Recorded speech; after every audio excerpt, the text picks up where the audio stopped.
En héritant du trône, Charles III a aussi hérité de la fortune colossale de sa mère. En 2022, Élisabeth II était à la tête d'une fortune personnelle d'environ 370 millions de livres selon le Sunday Times. Le château écossais de Balmoral, la résidence de Sandringham, qui accueille traditionnellement la famille royale pour les fêtes de fin d'année, sont désormais propriétés de Charles III.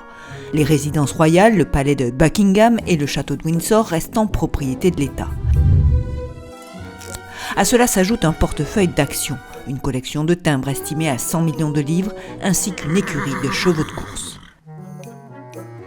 Charles III est propriétaire des célèbres joyaux de la couronne, évalués à 3 milliards de livres sterling.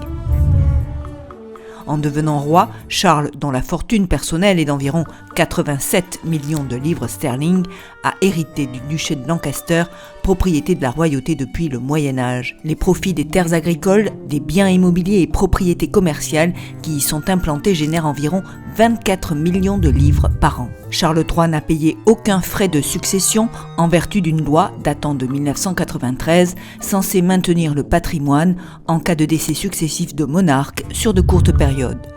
Pour assurer ses missions royales, Charles III bénéficie d'une allocation annuelle, Sovereign Grant. Elle est fixée à 15% des revenus du patrimoine de la couronne.